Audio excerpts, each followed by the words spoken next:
خۆشهاتنەوە بۆ چاوی واشنگتن. پەرلەمانی عێراق بڕیاریدا تەواوی دەنگەکانی هەڵبژاردنەکەی ڕۆژی 12 مانگی 5 بەدەست ئەژمار بکرێنەوە. ئەم بڕیارەش ناڕزاییەکی زۆری ئەو لایەنە سیاسیانەی بە دوای خۆی داهێنا کە خۆیان بە سەرکەوتووی هەڵبژاردن ناودێر دەکەن. هەرچەند ڕۆژێک پاش ئەو بڕیاری ئەژمارکردنەوەی دەنگەکان لە بەری ڕەسافەی شاری بەغدا لە کۆگایەکی کۆمیسیۆنی هەڵبژاردن ئاگرێکی گەورە دەکەوێتەوە.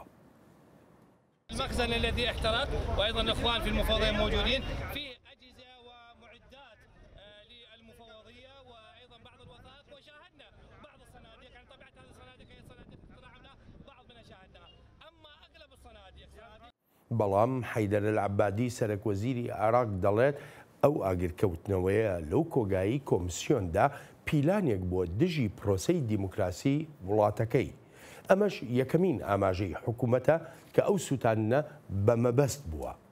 لەگەڵ تێپەڕبوونی زیاتر لە 1 مانگیش بەسەر هەڵبژاردنەکانی عێراقدا لایەنە سەرکەوتوەکانی ئەو هەڵبژاردنە مشتومڕ لەسرە نەیانتوانیوە هاوپەیمانێتێکی زۆرینە پێک بێنن کە دەشێت یەکێک لە هۆکارەکان بەرزکردنەوەی ئاستی گونابارکردنی یەکتر بێ بە ساختەکاری لە هەڵبژاردنەکەدا لە کاتێکیشدا داوایان لێ دەکرێت هەنگاوی خێراتر بنێن بۆ پێکێنانی حکوومەتەکەیان. ڕێک دەبێت بە ڕێکەوتنێکی خێرا یەکلا بکرێتەوە و بە زووترین کاتیش دوابڕیار بدرێت، چونکە عێراق لە بەردەم وەگەڕخستنێکی زۆری سەرمایەگوزاریدایە. کۆنگرەی زۆر گەورە لە کۆیت و ئوروپا و ئەمریکا بۆ ئاوادانکردنەوەی عێراق پێکهاتوون. لەو بڕوایەدام تەنها سەقامگیری سیاسی ئاوادانکردنەوەیکی تەواوەتی بە دوای خۆدا دێنێت لە کاتێکدا بۆ بەرەنگاربوونەوەی گەندەڵی و بۆ ئاوادانکردنەوە ئاراستەگرتنێکی ڕاستەقینە هەیە. تەوەری ئەمڕۆی چاوی واشنگتن لەسەر پێکێنانی حکوومەتی نوێی عێراقا.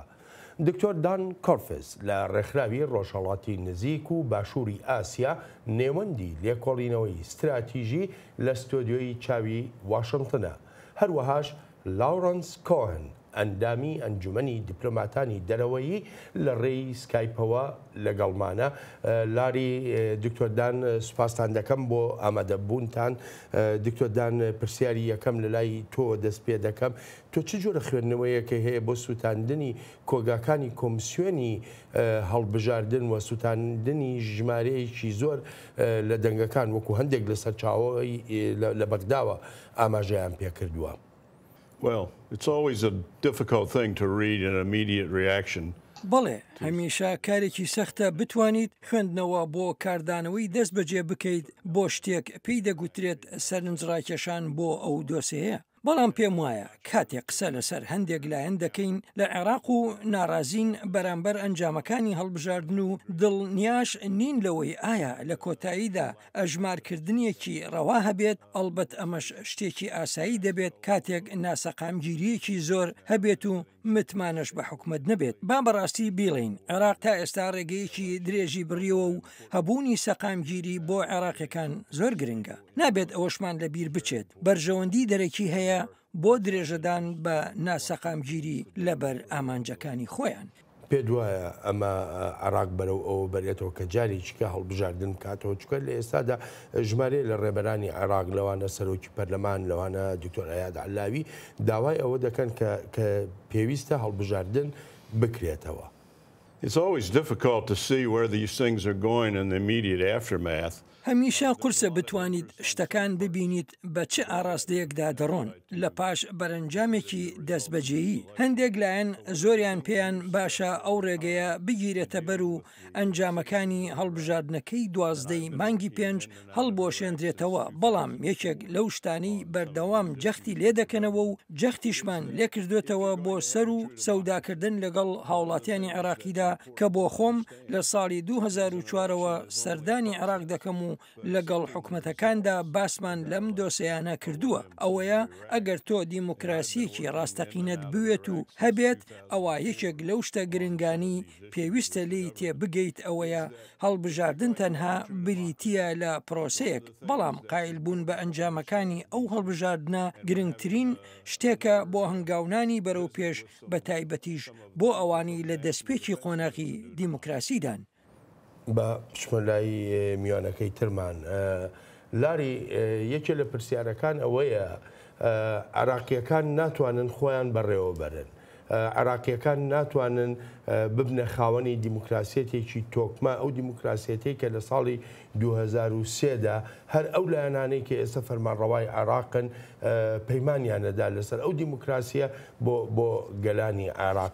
تۆ چیمان پێ دەڵێی لەو بارەیەوە؟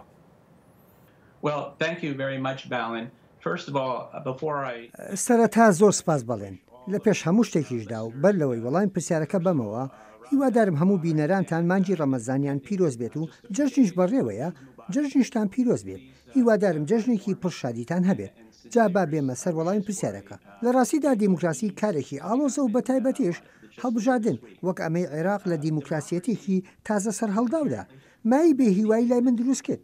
چونکە ڕێژەی بەشداریکردن تێیدا کەم بوو بە بەراورد لەگەڵ هەڵبژاردنەکانی پێشودا. ئەمە بێلەوەی جێی مەخابنە کە هەوڵ هەبوو بێت وەک دەگوترێت بۆ لە ناوبردنی بەڵگە ڕاستەقینەکانی دەنگەکان. هاوڕام لەسەر ئەوەی نابێت پەلە بکەین بۆ ئیدانەکردنی هیچ لایەنێک لەسەر ئەم دۆسیە و هێشتا وەڵامەکان نازانین. وەلێ دڵنیام لەوەی لێکۆڵینەوەکان بەردەوام دەبن. بیستومەکە سندوقەکانی دەنگدان نەسووتاون. بەس نازانم ئەوە ڕاستەیان نا. میدیاکان وەها باسیەکەن کە سندوقی دەنگدان نەسووتاون و کارتەکانی دەنگدان پارێزراون. بەڕاستی ڕەوشەکە کەوتۆتە سەر ئەوەی عێراق دەخوازێ تا چەند بەم ڕێگەیدا بڕوات بۆ دیموکراسی. ئێستا بۆ خۆم ئەو ڕاستیانم لا پەسەندن کە هاوبەندی نوێ پێک بهێنرێت لایەنی نوێ بەهێز دەبن و لایەنە کۆنەکانیش لاواز. پێکێنانی هاوپەیمانەتەکان زۆر قورسن. ئەوە نبینم عێراق هیچ بژارەیەکی هەبێت و پێویستە لەگەڵ هاوبەشەکاندا بڕوات کە لەم دۆسیەدا هەڵبژاردنەکەی 12 مانگی 5 و پێشم وایە پێویستە دەرفەت بدرێت پرۆسەکە بە ڕێچکەی خۆیدا بڕوات.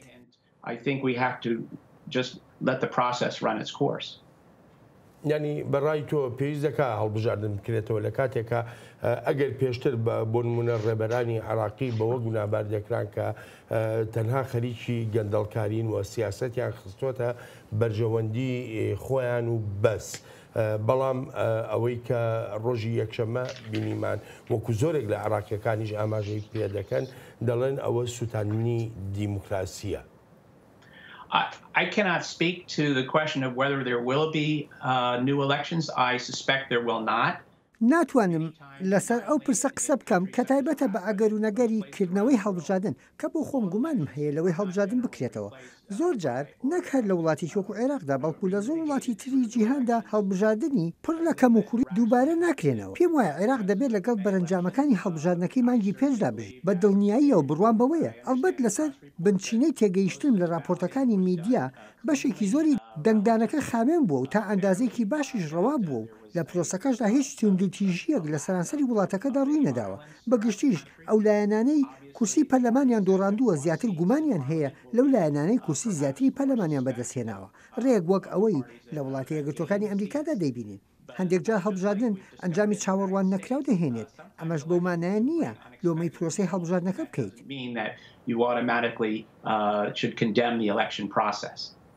بەڵام لێرەدا مەسەلەکە هەر تەنها ئەوە نییە کە ئەنجامی چاوەڕوان نەکراوە بۆ لە هەڵبژاردنەکەدا بەڵکو دۆسێ هەرە گرنگەکە کە ئێستا عێراقیەکانی سەرقاڵ کردووە ئەویش مەسەلەی دەستکاریکردنی ئەنجامەکانی هەڵبژاردنە.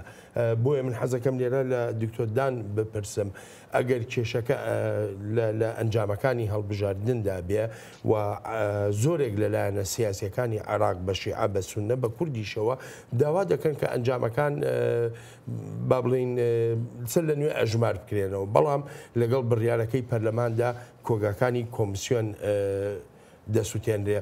ئیتر چۆن ئەتوانی بڵێ هەڵبژاردنێکی ڕەوا و ئازادم هەبووە لە عێراقدا و خەڵک چۆن بتوانن متمانە بەو ئەنجامانە بکەن کە یەکەم جار کۆمیسیۆن ڕایگەیان. Well, this goes back to what I said just a few moments ago. دیسانەوە دەگەڕێمەوە سەر ئەوەی پێشتر باسم کرد. هەندێک لایەن بە ئەنجامەکان قایلن و بڕیاریان داوە کار لەگەڵ ئەو سیستمەدا بکرێت کە لە بەردەمتایە. حکومەتیش ئەو حکومەتەیە کە پێکێنراوە ئەو ڕێبەرایەتەیە کە پێویستە هەوڵی لەگەڵدا بدەیت و سەر و سەودای لەگەڵدا بکەیت و سەقامگیری بنیاد بنیت لەسەر بنچینەی بنیادنانی ئایندە قایل بوون بە ئەنجامەکان و هەنگاونان بۆ بەرەو پێش نەک ئەوەی هەر درێژە بدرێت بە گۆڕینی ئەنجامەکان تا ئەو شوێنەی ئەم یان ئەو بەدڵیانە ئەمە شتێکی مەحاڵە ئەگەر بەڕاستی دیموکراسی هەبێت. لاری نازانم چەند هاوڕای لەگەڵ دکتۆر دان. Oh, absolutely. I agree. And بەڵێ بەبێ هیچ چەند و چوونێک هاوڕام و ئەوەش دڵنیام کە عێراق وەها نبینم وەک هەندێ باسیەکەن یان ئاماژەی پێ دەکەن کە وڵاتەکە لە بارێکی دیکتاتۆریدا بە پێچەوانەوە وەها دەیبینم کە هەروە دێ و پرۆسەی هەڵبژاردن تایدا گەشە دەکات و هەروەش دیموکراسی پەرلەمانی بەڵام وەک پێشتر باسم کرد ئەمە کارێکی ئاڵۆزە نیگەرانیم کەمە لەوەی عێراق بگەڕێتەوە بۆ دیکتاتۆریەت بەڵام زیاتر نیگەرانیم لەوەیە وڵاتەکە بڕوات بەرەو حکومەتی دزی و جەردەیی ینی حکومەتداریکردن لە ڕێی دزەوە یان ببێتە حکومەتی دەوڵەمەندەکان ینی خەڵکی دەوڵەمەند فەرمانڕەوایەتی وڵاتەکە بکەن بە دڵنیاییەوە ئەمانە نیگەرانی منن بۆ عێراق و بەڕاستیش ئەو پرۆسەی هەڵبژاردنەی بینیمان هەندێک هیوامان دەداتێت کە دەشێت نیگەرانیەکان بڕەبێنێتەوە. نورین مالکی جگری سەرۆکی عراق ئاماژە بەوە دەکا هەتا ئەنجامەکانی هەڵبژاردن یەکلا نەبێتەوە ئەمان بەشداری لە پێکێنانی حکوومەتدا ناکەن. بەڕای تۆ پێکێنانی حکوومەت کارێکی سانا دەبێت بۆ عراقیەکان بە تایبەتی لە پاش ئەم ڕووداوانەی کە ڕوویاندا؟ I think it's going to take time because پێم وایە کاتی زیاتری پێدەوێت چونکە زۆر لایەن هەن لە پێشبڕکێی بەدەستێنانی ڕێبەرایەتیدان ئێمە لێرە لە ئەمریکا وەها ڕاهاتوین لە ژێر سایی سیستمی دوولایەنیدا کە هەمیشە لایەنی براوە و لایەنی دۆڕاو هەیە و قورسە بۆ ئێمە لە ئەمریکا بەوە بزانین لە دەرەوەش ئەو دیموکراسیە هەیە و لە ململانی زیاتر لە لایەنێکدایە کە پێیان وایە مافی قسەکردنیان لەسەر ئەنجامی کۆتایی هەڵبژاردنەکان و هەروەهاش پێکهێنانی حکومەتدا هەیە پێشم وایە ئەوە شتێکی قورس دەبێت بۆیان هەنگاوی بەرەو پێش بنێن لەگەڵ شتێکدا کە پێی قایل نین. لاری ئەگەر بێت و حکوومەت هەروە دوا بکەوە وەکو دکتۆر دانیش ئێستا ئاماژەی پێکرد پێ دەچێت کاتێکی زیاتری بوێ ئەگەر پێکێنانی حکوومەتەکە ئاوا دوا بکەوێ پێ دوایە ببێتە هۆکارێک کە عراقیەکان لەسەر یەک مێز کۆ بکاتەوە و هاوڕاییەک بەرامبەر بە ئایندەی وڵاتەکەیان دروست بێ؟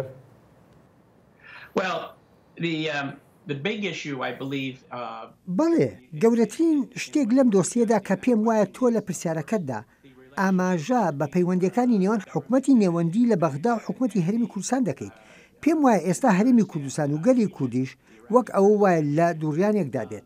چەند ساڵێک لەمەوبەر زۆر ئاشکرا بوو کە هەرێمی کوردستان پشتی بەخۆی دەبەست و لە هەوڵی بەدەستهێنانی سەربەخۆیدا بوو. هاوشێوەی ئەوەی سوودانی باشوور پێی گەیشت لە پەیوەندی بە وڵاتی سوودانەوە. بێلەوەش ساڵی پار ڕیفراندۆم کرا کە خواستێکی سیاسی بەهێز هەبوو بۆ کردنی ئەو ڕیفراندۆمە. لەو ڕیفراندۆمەدا کەمەرج نەبوو ئەنجامەکانی جێبەجێ بکرێت بە ئاشکرایی زۆرینەی خەڵکی کوردستان دەنجیان بەسەر بەخۆیدا. بەڵام لەو بڕوایەدام لەو کاتەوە جۆرێک لە ساربوونەوە هەر هیچ نەبێت لەو کاتەدا دروست بوو هەرێمی کوردستان ناڕوات بەرەو سەربەخۆیی بە ئاشکرایی سەرکردایەتی سیاسی لە هەرێمی کوردستانی عێراق هەرگیز بەو سەختیانەی نەدەزانی کە دێنە ڕێی بۆ گەیشتن بە ئامانجەکانی.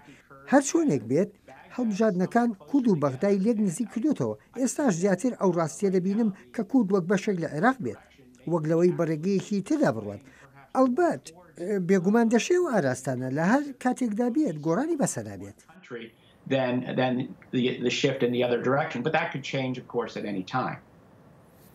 دکتۆر دان بەڕای تۆ هەولێر و بەغدا دەگەنە ڕێکەوتنیشی هاوبەش بە تایبەتی لەسەر پێکێنانی ئەم حکوومەتە نوێ لە عێراقدا بۆ هەموو گرفت و ئاڵۆزی و ناکۆچانی کە لە نێوانیاندایە؟ I'm hopeful that they will. When I first went there was هیوام هەیە بەوەی بگەنە ڕێکەوتن. کاتێک یەکەم جار گەیشتمە ئەوێ لێک تێگەیشتنێک هەبوو لەسەر ئەوەی کێشەکانی لە گۆڕەپاندا بوون چی بوون. بەڵام شتێکی جێی سەرنجم بوو لەو چەند ساڵەی یەکەمم لە عێراقدا ئەوە بوو شتەکان بۆ هەبوونی یەک عێراق بوو وەک لەوەی وابەستەی تاگلایانەی کارداری و ئیش و کار بێت. جا ئەگەر بەپێی ئەنجامەکانی ئەم هەڵبژاردنە هەنگاو بنێن و بەڕاستی حکومەتێکی هاوپەیمانی پێک بهێنن کە خەڵک متمانی پێبێت و لەوێشەوە هەنگاوی بەرەو پێش بنیت ئەوە پێم وایە دەبێتە شتێکی سەرکەوتوو بۆ عێراقیەکانیش کە زۆربەی کاتی ئەم 12 ساڵی ڕابردووم لەگەڵیان بەسەر بردووە زۆربیان ئەوەیان دەوێت و بەڕاستیش وهایان دەوێت وڵاتەکە بتوانێت بەرەو پێش بڕوات و گەشە بکات و ببێتە وڵاتێک ڕۆڵی هەبێت لە ناوچەکەدا و هێز و توانایەکی بەرچاویشی هەبێت. کێشەکە هەر ئەوە نییە بڵم لە نێوان پێکاتەکانی عراقدا بێنی لەوانەیە لە ناو ماڵی شیعەشدا ئێستا کێشە دروست بوو بێ بە تایبەتی کە بەرژەوەندیەکان و گرفتی پێکهێنانی ئەم حکوومەتە نوێیی عراق دەکەوێتە نێوانیانەوە. وە نەبێ هەر تەنها ناکۆچی سیاسی و بەرژەوەندیەکانیش گرفتی پێکهێنانی ئەم حکوومەتە نوێیی عراق بن هەندێک گرفتی تریش هەن لە ناو ئەو لایەنانەی لە هەڵبژاردندا سەرکەوتون. ئەو سزایانەش دەیانگرێتەوە کە وڵاتە یەکگرتووەکانی ئەمریکا لە پاش کشانەوەی لە بەرنامە ناوچەکەی ئێران سەپاندوونی. Well, that's one of the main questions. I just came back from Baghdad. ئەمە یەکێکە لە پرسە سەرەکیەکان بۆ خۆم تازە بە تازە لە بەغدا گەڕاومەتەوە. یەکێک لە دۆسیەکان ئەوەیە ئایا وەزارەتی خەزێنە کە ئەرکی سەپاندنی سزاکانی لە ئەستۆیە هەماهەنگی لەگەڵ وەزارەتی دەرەوە و لایەنەکانی تردا دەکات یان نا. ڕوون و ئاشکرایە هەندێک لەو لایەنانە سزایان دەسەپێنرێتە سەر وەک عەسای ئەبولحەق ئەوەش کە عێراقیەکانی نیگەران کردووە ئایا سەپاندنی سزاکان هاوکات دەبن لەگەڵ پێکهێنانی حکوومەتدا یان پاش پێکهێنانی حکوومەت دەبن. بەڵام ئایا لێرەدا وڵاتە یەکگرتووەکانی ئەمریکا ئەتوانێت چی بکە تا حکوومەتێک پێک بهێنرێ عێراق سەقامگیر بکات لە کاتێکدا مقتەدە سەدر براوەی یەکەمی هەڵبژاردنەکان ڕۆژی یەکشەممە جەختی کردەوە لەوەی عێراق لە مەترسیدایە. وڵاتە یەکگرتووەکانی ئەمریکا پێدەچێت نەخوازێت لایەنی وەک عەسای ئەبولحەق بە زووی بچێتە ناو پرۆسەی پێکهێنانی حکوومەتەوە تا پۆستی باڵا وەرنەگرێت. ئەگەرچی ئەو ڕێکخراوە لە هەڵبژاردندا ئەنجامی باشی بدەسێنە کە پێم وایە نزیکەی 15 کورسی پارلەمانە بەڵام نابنە بەشی سەرەکی پێکهێنانی حکوومەت. لە ڕاستیشدا زۆر قورسە حکوومەتی داهاتووی عێراق ببینیت پێک بهێنرێت بەبێ ئەوەی حەیدەرولعەبادی سەرۆکوەزیری ئێستای بەڕۆڵێکی گەورەوە لە ناودا نەبێت. لاری پرسیارەکەم بۆ تۆیە یەکەمین جار ئەلبەتە بێژگە لە عەسای ئەهلولحەق وەکو مایکل ڕۆبن ئاماژەی پێکرد بۆ نمونە لایەنێکی تریژێ پێی دەڵێن نوجەبا خەڵکی تریش هەیە کاندید بۆ لە ناو لیستی حەیدەرولعەبادیە ئەمانەش ئەو سزایانەی ئێران کە سەپێنراونەتە سەر ئێران دەیانگرێتەوە. لێرەدا عێراق چۆن دەتوانێت بەردەوام بێت لە پەیوەندیەکانی لەگەڵ وڵاتە یەکگرتووەکانی ئەمریکا بە تایبەتی لە کاتێکە ئەو جۆرە خەڵکانە لە ناو حکوومەتی داهاتووە بن کە سزاکانی ئەمریکایان دەسەپێنرێتە سەر. The U.S. government at this time, since there has never been a more uncertain period as far as وڵاتە یەکگرتووەکانی ئەمریکا ئالەم کاتەدا لەم قۆناغەدا سیاسەتەکانی زۆر نادیارە بەرامبەر عێراق و وڵاتانی تریش لەو بڕوایەدان پێویست ناکاتە و سزایانە وەک تەگەرەیەکی سەرەکی لە بەردەم پەیوەندیەکانی عێراق و وڵاتە یەکگرتووەکانی ئەمریکادا ببینرێن بە پێچەوانەوە ئێستا بە بەراورد لەگەڵ پێشوودا ئەو پەیوەندیان وها دەبینم زیاتر پێگەیشتون. بۆ خۆم بڕوایەکی باشم هەیە کە ئەو سزایانە نابنە گرفت لە بەردەم هیوای ئەوەی ئەمریکا و عێراق پەیوەندێکی نزیکان هەبێت. دەمەوێت ئەوەش بڵێم کە دۆسیە گەورەکە ئەوە نییە لایەک کەمتر لایەکی زیاتر ئابووری بدات. لەو بڕوایەدام ئەگەر لەم 2010دا ئابووری ببوشێتەوە ئەوە لەوانەیە لە ساڵی 2019دا بەرزبوونەوەیکی گەورەتر لە بەرهەمی کۆی گشتیدا بینین و ئەمەش دەشێت کاریگەریکی زۆری لەسەر بوارە سیاسەکە هەبێت هەروەها بە پێچەوانەشەوە لەوانەیە لەسەر ئابووریش هەیبێت. جا بۆیە پێویستە ڕێک سەنجی بخەینە سەر پێکهاتەی ئابووری هاوکاتی گۆڕانکاری ئابووریەکانی ئێستا.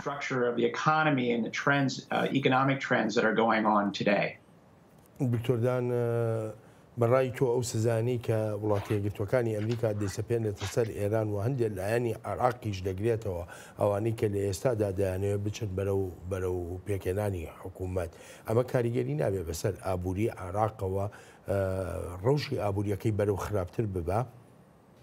I think it depends on the level and how forceful the imposition is. پێم وایە ئەوە دەکەوێتە سەر ئاست و ئەوەشی کە سەپاندنەکەی چەندێک بەهێز دەبێت هەر چۆنێک بێت هەتا ئێستا نازانین چۆن دەبێت و هێندەی تێگەیشتنی من وڵاتە یەکگرتووەکانی ئەمریکا یاریەکی جیاواز بە سزاکان دەکات بە بەراورد لەگەڵ ڕابردوودا چونکە ئێمە بەشێک لەو سزایانە ڕادەگەیەنین و ئایا ئامانجەکان چین بەڵام دەزانم پەیوەندەکانمان لەگەڵ عێراق لەسەر ئاستی ئەکادیمیایی لەگەڵ زۆرێک لە ڕێبەرانی عێراقدا بە ئاراستەی بەرەنجامێکی تردایە کە بریتە لە پەیوەندێکی نزیکتر و پاڵپشتیەکی زیاتر ئەوەی چەندان ساڵە کارمان لەسەر دەکرد و دەمێکیش بوو دەبینرا لە مانگی یەکدا بوو کۆبوونەوەمان هەبوو لەگەڵ ژمارەیەک لە ڕێبەرانی عێراق لێرە لە واشنگتنی پایتەخت و لە مانگی نۆی داهاتوودا لەگەڵ ژمارەیە کەسایەتی زانکۆی بەرگری نیشتیمانی لە بەغداوە سەردانی ئێرە دەکەن و ئەم جۆرە هەنگاوانە تاوتوێ دەکەین. The National Defense University of Iraq in September that are exploring these kind of outreaches. لاری پێدوایە شیعەکان ناماڵی شیعە مەبەستمە ینی بە گشتی هەموو لایەنەکان کە بتوانن یەک بگرن و هاوپەیمانەتیەک پێک بێنن ئەوەی کە باسی دەکەن پێی دەڵێن هاوپەیمانەتی زۆرینە بۆ پێکێنانی حکوومەت بەبێ بەشداری کورد و لایەنی سونە. Wow, I really would be nervous. بەڵێ من بۆ خۆم بەڕاستی دڵڕاوچێ دەمگرێت ئەگەر حکوومەت پێک بهێنم و هەر هیچ نەبێت هەندێک نوێنەرایەتی سونە و کوردی تێدا نەبێت بە دڵنیایی و ئەنجامی هەڵبژاردنەکە بەهێزی لایەنە شیعەکانی نیشانداین ئەمەش پێویست ناکات وەک هەوڵێک ببینرێت بۆ دوورخستنەوەی لایەنەکانی تر جاسوون نەبێت یان کورد بێت یان هەر کەمایەتێکی تر بێت پێم وایە پێویستە کورد خۆی بگاتە بڕیارێک ئایا ئایندەی خۆی وەک بەشێک لە عێراق دەبینێت یان بەردەوام دەبێت لە هەوڵەکانی بە ئاراستەی سەربەخۆیدا ئەوەی ئێستا دەیبینم ڕەوشەکە زۆر خراپترە لە پێش ساڵی 2014 لەو ڕوانگەیەوەی تەگەری قورستر هەن بەرامبەر ئەو ئامانجا واتە ئەو تەگەرانەی چەند ساڵێک لەمەوبەر بەو گەورەی و ئاشکاییە نەدەبینرێت ئەمەیان زیاتر بە تەگەرە دەبینرێت وەک لە دابەژبوونی سیاسیانەی شیعەکان و سونەکان بەڵام تا ئاستێکی باش دڵنیاییم هەیە لە ماوەیەکی کورتە هەندێک کاری هاوکاریکردن دەبینین شتەکان دەشێت گۆڕانکاریان بەسەردا بێت بە تایبەتی ئەگەر گۆڕانێکی گەورە لە نرخی جیهانی نەودا ببین ئەگەر سەرهەڵدانەوەی داعش و ڕێکخراوە تیرۆریستەکانی تر ببین. دکتۆردان لە 15 ساڵی ڕابردوودا هەموو پێکاتەکانی عێراق بەشداریان هەبووە لە حکوومەتە یەک بە دوای یەکەکاندا بەڵام لە پاش 15 ساڵ لە ئێستادا کە دەڕوانینە ڕەوشی عێراق کلێنی بێمتمانەی لە نێوان ئەم پێکاتانی عێراقدا ئێجگار زۆرە چ شتێک وا دەکا کە عێراق بەیەکەوە ببەستێتەوە چ شتێک وا دەکا کە ئەو متمانەیە دروست ببێتەوە و بەڕای تۆ ئەگەری هەیە دروست بێتەوە؟ I think it is possible. بەڵێ پێم وایە شیانی هەیە ئەگەر بێت و سەقامگیریەکی زیاتر و درێژخایان هەبێت خەڵک زیاتر هەست بە ئارامی و ئاسوودەیی بکەن لە شێوازی ژیانیان و دەرفەتەکان بۆ پەرسەندن ئەوە هەمیشە هیوا ئامادەیی دەبێت بەڕاستیش زۆرێک لەو هیوایە لە عێراقدا دەبینم لە وتوێژەکاندا لەگەڵ ڕێبەرانی ئەو وڵاتەدا و پێشم وایە دەخوازن ڕێبازە ڕاستەکە بگرنەبەر شتەکە لەوەدایە پێویستە تێگەیشتن هەبێت بچێتە پرۆسەکەوە پێکەوە کار بکەن بە بەرەنجامەکان قایل بن و لەو ڕێگەیەدا هەندێک لە بەردانەواندن بکەن و دانوستان هەبێت و زیاد لە نوێنەری هەگلان ببنە ڕێبەرایەتی بۆ ئەم ڕەوشەی کە هەیە. دکتۆردان ئەو ڕێبازە ڕاستە لای زۆرێک لە عێراقیەکان بڕێک گومانی لەسەرە ئەگەر چی 15 ساڵ بەسەر کەوتنی ڕژێمە دیکتاتۆریەکەی سەدام حوسێندا ڕەت دەبێت و ژمارەیەکی هەڵبژاردن کراون بەڵام پێدەچێت هێشتاش دیکتاتۆریەت لە ڕەگ و ڕیشەوە لە عێراقدا هەڵ نەکەنرابێت. هەموو عێراق نەک بە تایبەت کوردستانە سیاسەتی هەموو عێراق گۆڕێت چونکە بەڕاستی ئێمە بەس بەڕواڵەت دیموکراتین بە کردار ئێمە دیکتاتۆری. نازانم تۆ ئەوەندەی هاتوشوی عێراقی کردووە دکتۆردان چەند هاوڕای لەگەڵ قسەی ئەو گەنجەیە. بە بڕوای من گەنجان شتێک فێر دەبن کە ئەوەیە دەبێت بەشداریان هەبێت پێم وایە ئەو گەنجە شتەکان بە ڕووکار دەبینێت لەسەر بنچینەی ئەوەی ئەنجامەکانی پێ باش نییە بەو شێوەی خراونەتە ڕوو دەبێت دەرفەت بە شتەکان بدرێن هەرگیز ئەوە نییە بگوترێت با ڕێگەیەکی ئاسان هەرگیزیش مەرج نییە ڕێک و ڕەوان بەو شێوەیە ببێت کە تۆ دەتەوێت. ئەو دەرفەتە چییەکە ئەڵەی پێویستە ئەو دەرفەتەی بدرێتە؟ 15 years seems like a long time when you're as young as that young man is. 15 ساڵ پێدەچێت کاتێکی زۆر بێت بۆ گەنجێکە لە تەمەنی ئەو گەنجەدایە کە بینیمان، بەڵام بۆ سەربازێک لە شەردا بوو بێت 15 ساڵ تێپەڕبوونی کاتە. هەمیشە ئەوە بیری خەڵک دەهێنمەوە کە لە وڵاتە یەکگرتوەکانی ئەمریکا پاشەڕی ناوخۆ چیرۆکی سەرکەوتنەکان لە شەو ڕۆژێکدا نەبوون. بەڵکو ئەوەی ئەمڕۆ بنیاد نراوە لە ئەمریکادا زۆر درێژەی کێشاوە و ئەوەی پێکەوە کردومانە زۆر زیاتر بەرەو پێشی بردوین وەک لەوەی بە جیاجیا کارمان کردبێت. لاری حەزەکەم ڕای تۆش بزانم لەسەر ئەم دۆسەی دیموکراسی و دیکتاتۆری لە عێراقدا لە پاش 15 ساڵ گوێمان لەو کوڕە گەنجە بوو چی پێوتین تۆ چی دەڵێی؟ Well, in a dictatorship, elections are already known before they take place. بەڵێ لە سیستەمی دیکتاتۆریدا ئەنجامەکانی هەڵبژاردن زانراون بەر لەوەی هەڵبژاردنەکە بکرێت. بڕوات بێت لە عێراق ئەنجامەکانی هەڵبژاردن نەزانرا بوو، بەڵام با لە بیرمان بێت سیاست و هەڵبژاردن سیاست و دیموکراتی بەشێک نین لە تەماشاکردن، پێویستیان بە بەشداری هەیە. کەم بەشداریکردنی خەڵک لەم هەڵبژاردنەدا بە بەراو لەگەڵ هەڵبژاردنەکانی پێشوودا یانی زۆرێک لە عێراقیەکان گەنجی عێراق بەشداریان نەکردووە. ئێستا لێرە لە ئەمریکا نوێنەرێکمان هەیە لە کۆنگرێز ناوی جان لویسە. جان لویس بەشداری لە ڕێپێواندا کرد لەگەڵ دکتۆر مارتین لۆتر کینگ وەک سیمبولێک مایەوە بۆ مافا سیڤیلەکان. جان دەڵێت ئەگەر شتێکت بینی هەڵە بوو، ئەگەر شتێکت بینی پێویست بوو بگۆڕدرێت دامەنیشە، بەڵکو بەشدار بە و دەژڵێت بەرەنگار ببنەوە. مەبەستی لەوە نییە بەرەنگار بوونەوەی توندوتیژی ئامێز، بەڵکو بەرەنگار بوونەوە لە ڕێی بەشداریکردنەوە لە ڕێی دەست هەبوونەوە. پێویستە شتی زیاتری لەوبارەیەوە ببینی بۆ پاراستنی بەها دیموکراسیەکان کە لە ئێستادا لە عێراقدا دەستی کردووە بەبەرگرتن.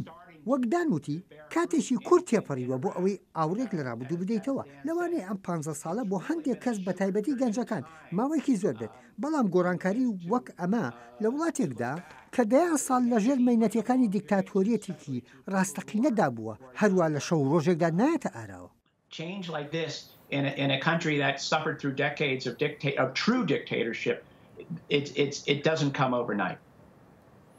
باشە لاری تۆ ئەمەژە بەوە دەکەی کە پێویستە خەڵک بەشداری لە پرۆسی دیموکراسیە بکە، ئەوە تا خەڵک لە عێراق بە گشتی لە زاخۆ تا فاو دەنگیان داوە لە هەڵبژاردنەکەدا، بەڵام دواتر هەر ئەو خەڵکە خۆیان کە لایەنە سیاسیەکان نوێنەرایەتیان دەکەن باز لەوە دەکەن کە دەستکاری دەنگەکانیان کراوە، ینی زیاتر لە 1000 سکاڵا لە کۆمیسیۆنی باڵای هەڵبژاردنەکانی عێراقدا تۆمار کراوە. ئیتر خەڵک چۆن بڕوا و متمانەی بمێنێ؟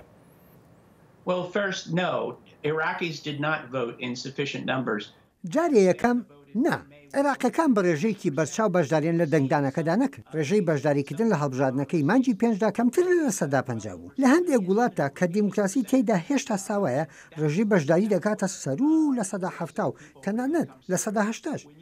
ئالەوەدا دەنگی خەڵک کاریگەری دەبێت، بەڵام کاتی ڕێژەی بەشداریکردن کەم دەبێت وەک ئەوەی هەندێک جار لێرش لە وڵاتی یەکگرتوەکانی ئەمریکاشدا ئەوە دەبینین. ئەوە ینی ئەو دەنگدانەی دەبیستێن ئەوانن بەشداریان لە هەڵبژاردنەکەدا کردو و ئەوانن وەک چالاگوان دەردەکەون و نەگلی دابنیشن و پشت بکەنە پرۆسەکە. پێویستە هانی هەموو کەسێک بدەین تا بەشداری زیاتری هەبێت. دەمێت لێردا ئەو بڵێم مۆڵەت و دەرفەتی تۆ بۆ سکاڵا و گازەندەکردن دەنگدانتە لە هەڵبژاردندا.